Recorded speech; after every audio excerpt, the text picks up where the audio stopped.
Okay, this is gonna get weird.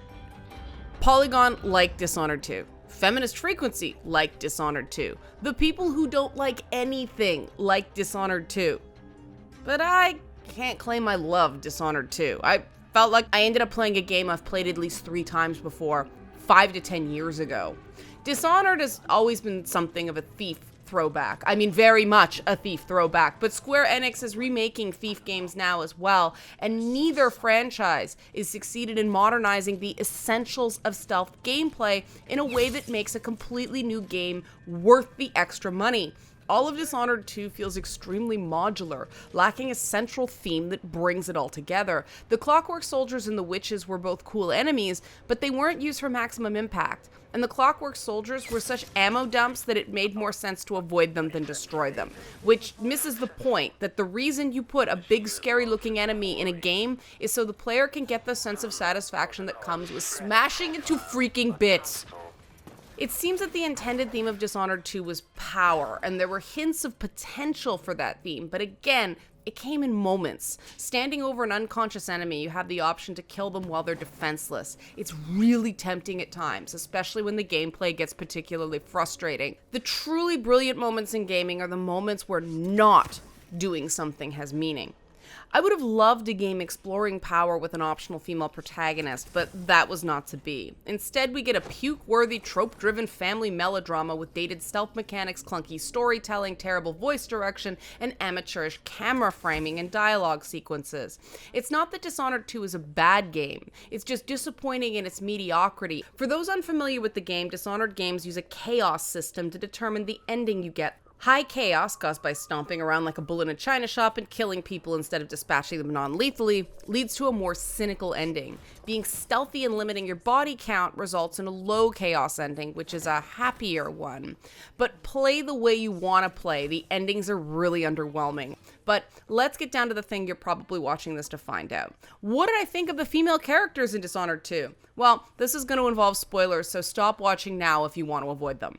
It's a major selling point for Dishonored 2 that you can play as Emily or Corvo, and this is meaningful in terms of the outsider spells you have access to as each character, but in terms of story, it's a hot mess. Not only are Emily and Corvo defined more by their roles than any sort of individual character, but other characters from past games are dumbed down and forced into tropes. Gone are the cool characters from the first game, like Granny Rags, who was complex and had her own story within the game. Gone are any sort of likable rogues, since the leader of the Howlers and the Overseers are both pretty terrifying people. But the big disappointment for me was Jessamine, the Empress from the first game, Corvo's lover, and Emily's mother. Jessamine didn't get a lot of screen time in the first game before being killed, but she seemed regal, competent, and in control without being an ice queen or a scheming bitch.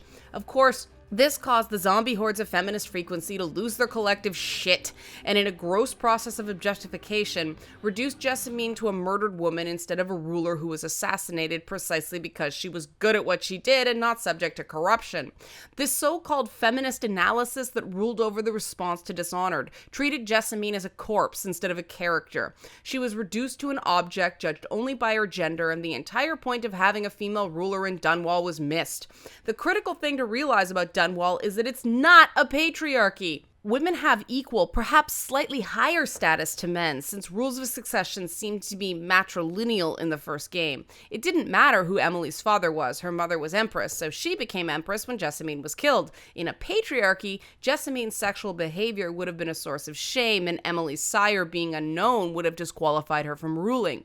Patriarchal systems oppress women in that way precisely because paternity before the age of modern science was impossible to definitively prove, so female sexuality had to be tightly controlled and suppressed, and property was owned exclusively by men so that men were reasonably certain that their land, power, and wealth would transfer to children that were biologically theirs. But all that equality evaporates in Dishonored 2, since the central plot problem is also something of a plot hole. The witch Delilah shows up in court and announces that she's Jessamine's secret half-sister and the rightful ruler of Dunwall. Depending on the playable character, she either turns Corvo to stone and Emily flees, or Emily is the one imprisoned and Corvo is banished. Playing as Corvo, this plot makes sense since he has no claim to the throne. But with Emily still in the picture and no firm proof that Delilah is in fact the old emperor's daughter, Emily would remain the rightful ruler of Dunwall because she was her mother's designated successor.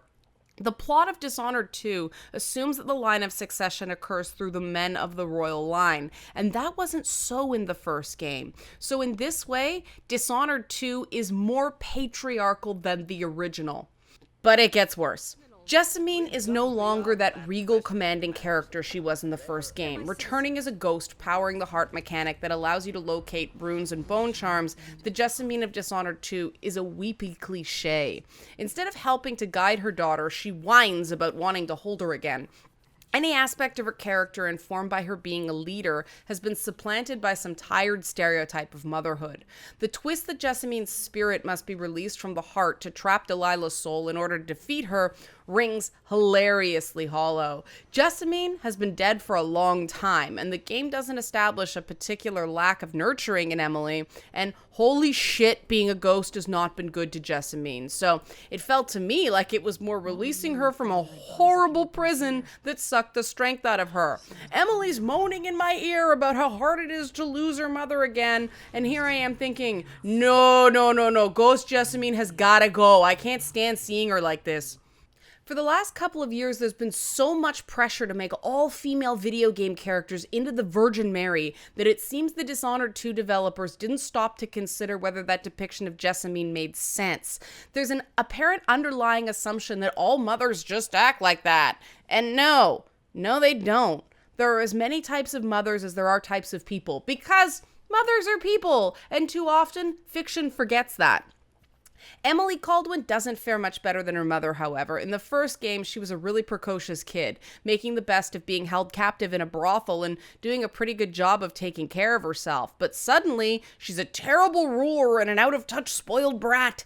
Even her own father can't tell her she's doing a good job. Where are her advisors? Where's her support system? Oh, right, she's a princess. Princesses are supposed to be incapable.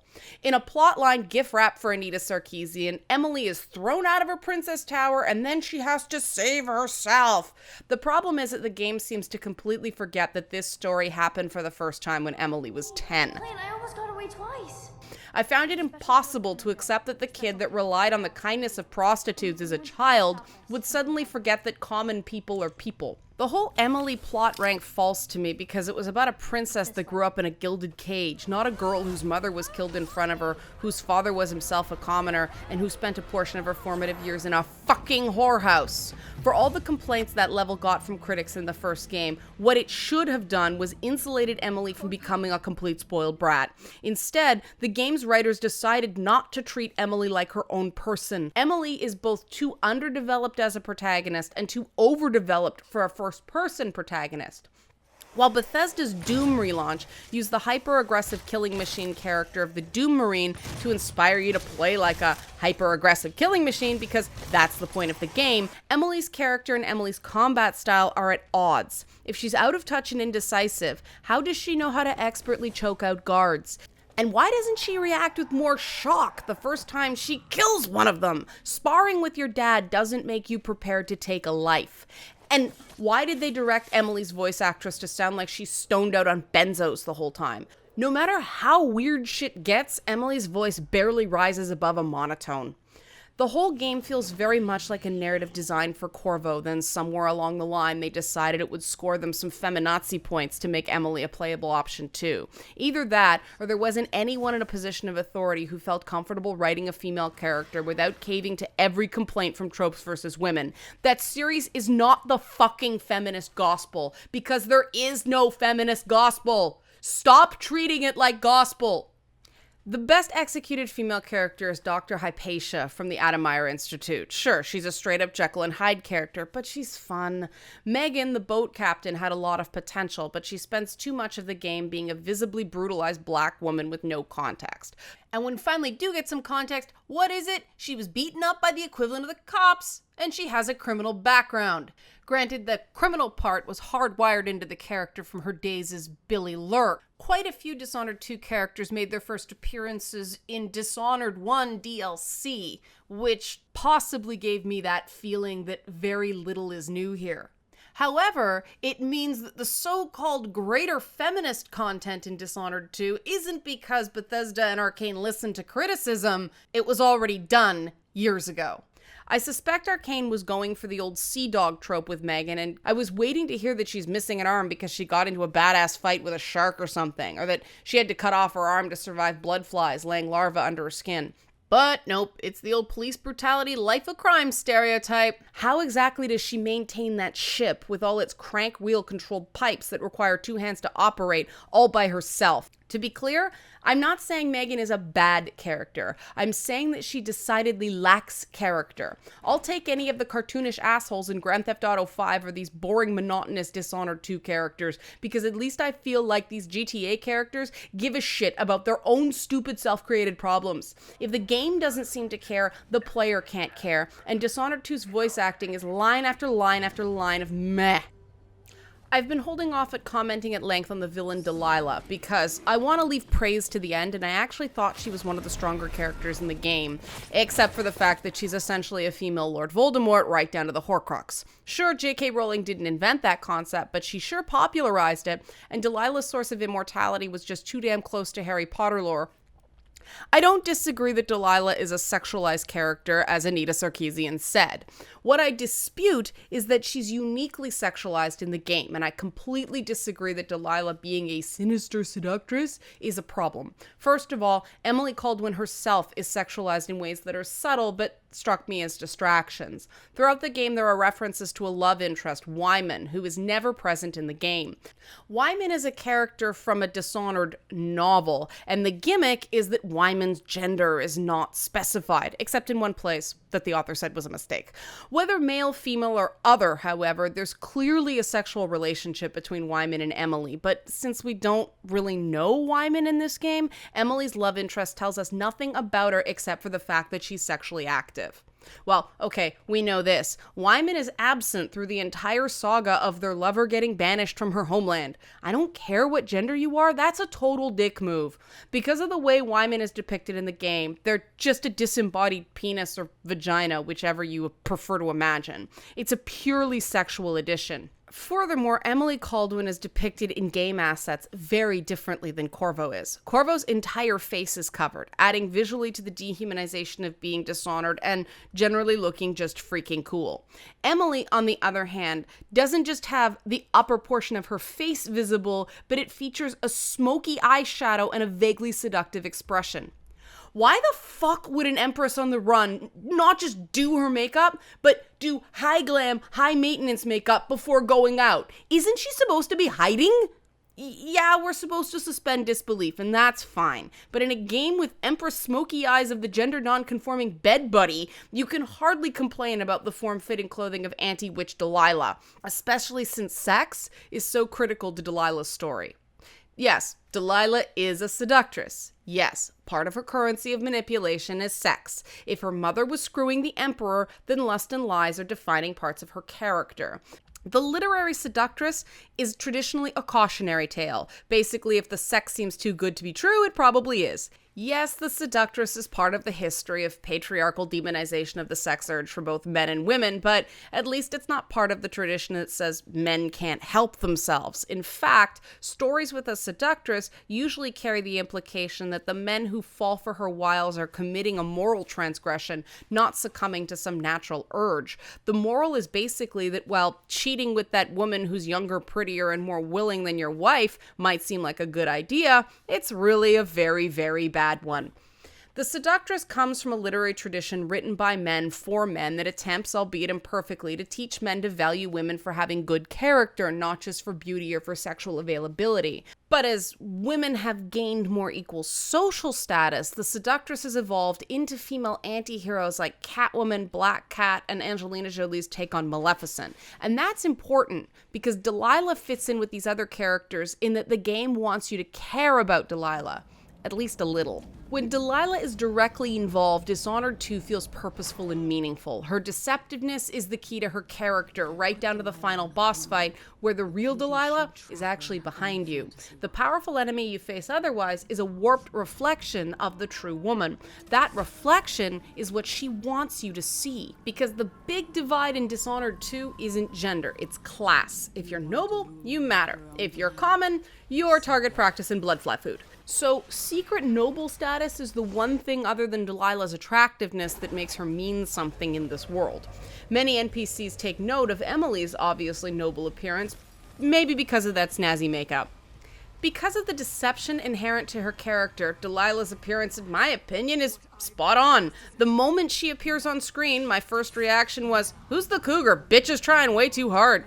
I'm not proud of that reaction, but it was an honest, immediate one. And I think that's the way I was supposed to react. Arcane should be rewarded for the artistic decision to give Delilah a once beautiful face instead of a classically pretty one. She's beautiful in that hollowed out trophy wife aging model sort of way, not the way women like Sophia Loren, Sofia Vergara, and other women possibly named Sophia age far more gracefully. Some women can wear sexy clothes and it seems to suit them. Delilah comes across as one of those horrible catty women at New York high society events. On screen, she'd be perfectly played by Callista Flockhart.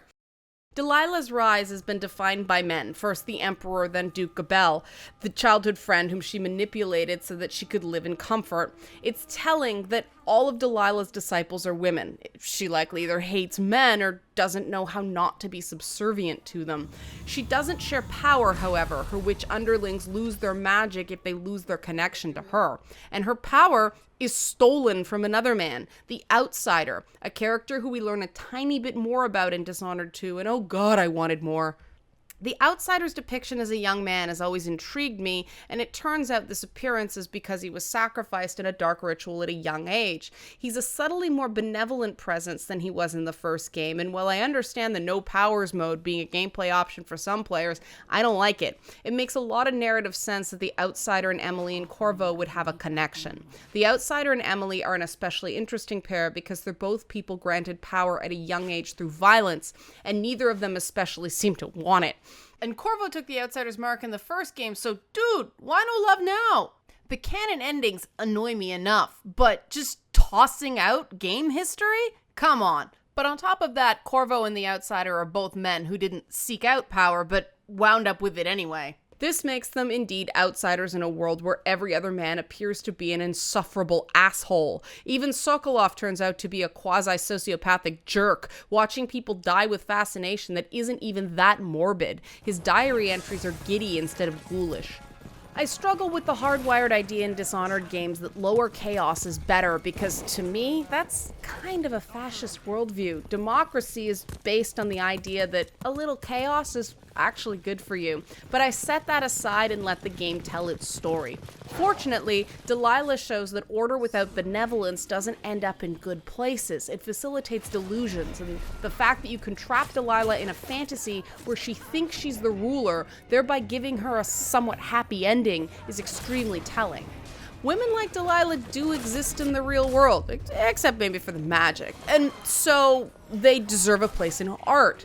And yes, women like Delilah are self-constructed illusions that often get trapped in that web and consumed by it. Therefore, these characters in fiction are important cautionary tales for young women who are now part of the audience in a way they weren't when the seductress trope was founded. The seductress, by her very nature, is a parasite, the way Delilah's roses need to wrap around things to rise. Autonomous women rise above leveraging male desires for physical comforts, because choosing to live life that way means that you're stealing power from men instead of finding it in yourself. Dishonored juxtaposes a female villain who has a toxic parasitic relationship with the men around her with a heroine, or the father of a female ruler, who has the potential to stand in her own power and bring out the best in the people around her.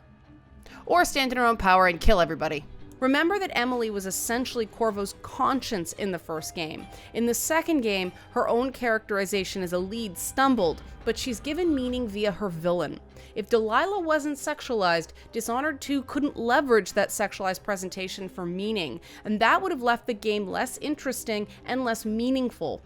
Sexualized characters, male and female, have their place, and trying to get rid of them is, like Delilah herself, trying to control the world without seeing the truth of it.